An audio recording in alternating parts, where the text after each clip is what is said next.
Thursday, U.S. President Donald Trump said that he would love to get a deal with China to end an escalating trade war. What happens with China? We would love to be able to work a deal. They've really taken advantage of our country for a long period of time. They've ripped us off beyond nobody. How people stood for it, sitting in my position, is not even believable. And we're talking about many presidents, not just a couple. But they did, and all we're doing is putting it back in shape. We're resetting the table. And I'm sure that we'll be able to get along very well. I have great respect for President Xi. He's been, in a true sense, he's been a friend of mine for a long period of time. And I think that we'll end up working out something that's very good for both countries. I look forward to it. President Trump made the statement during the cabinet meeting open to press. U.S. Treasury Secretary Scott Bessent said during the meeting that as they settle deals with countries, it will bring more certainty on trade policy. On the same day, China's Commerce Ministry said that China is open to dialogue with the U.S., but this must be on the basis of mutual respect and equality. China's position is clear and consistent.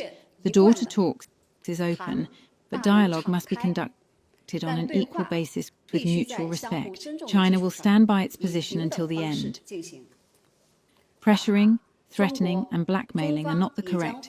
Amid the trade tension escalation with the U.S., Chinese President Xi Jinping will embark on a three-nation Southeast Asia tour next week to consolidate ties with some of China's closest neighbors. President Jinping will visit Vietnam from April 14 to 15 and Malaysia and Cambodia from April 15 to 18. Since President Donald Trump took his office this year, China was slapped with 145% U.S. tariffs. So, China tries to reinforce relations with other countries who are similarly lying in the shadow of Washington's damaging trade levies. All of the three countries where President Jinping will visit are hit by Trump's reciprocal tariff. Cambodia was hit by 49% tariff, Vietnam by 46%, and Malaysia by 24%. These all have already begun reaching out to the United States for a reprieve, leaving China an outlier among the bilateral negotiations as tensions between Beijing and Washington continue to flare. The rare bilateral visits to Southeast Asian nations mark a high-profile personal diplomatic outreach for Xi. Earlier this week, the Chinese President, Jinping, pledged to deepen all-round cooperation with China's neighboring countries.